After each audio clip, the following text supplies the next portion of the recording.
Coach of the Week, sponsored by Wyckoff Heating and Cooling. Bondurant-Farrar started off district play with a win over Newton, so we'll send it out to Dave Bingham, who's with our Coach of the Week. All right, welcome back to the Friday Night Blitz, Coach of the Week, and Zach Pfantz with us from Bondurant-Farrar. Talk about feeding the beast and some of those things. You have a talented football team. Things went well for you, but teams don't quit when you get teams like this one that you had to play tonight. So you learn a lot about your team. What are your thoughts right now? Well, I mean, I think the biggest thing for us is just like, we do have a very talented football team, and we've got a lot of guys with a lot of experience.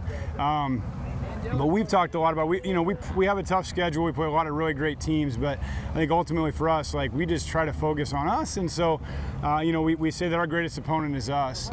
And, I think there's so many things with human nature, the ebbs and flows, especially being the age that these kids are, like, man, it's like there's 24-hour cycles. Like one cycle you get a great, locked in kid, and then the next one it's like you got to do something to refocus, remotivate. So we just talked a lot about, man, like our greatest opponent is us. And if we can master ourselves, then that's the number one thing. But yeah, man, I'm really proud of them.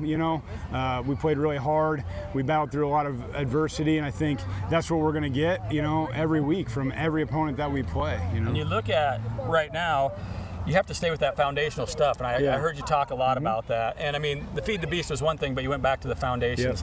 How are you keep implementing those and still practice and work hard and make that connection? So I'm fortunate enough to be able to do a leadership class with a lot of these guys, and so we've been talking about this stuff for years and years and years. And it's just like now it's just a simple reminder, like character plus preparation plus performance equals results, right? So if the results aren't what we want, then we better check our character, our preparation, and performance to see where we're lacking.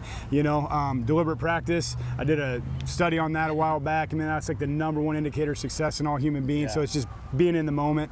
So these guys have heard it a lot, Hopefully they start to learn it, right? Right, yeah. So it's just like little reminders like that. But I mean, we talk a lot about that stuff. I think when I was an athlete, the physical stuff like just came, for a lot of these guys, but it's like the mental stuff that we all need help with, I think. Zach, we appreciate it. Yeah, Our man, Coach thank of the Week, you. Bondurant, big win tonight here at Newton. That's always tough. Yeah, absolutely. Wyckoff's Heating and Cooling Coach of the Week. We'll send it back to you guys in the studio.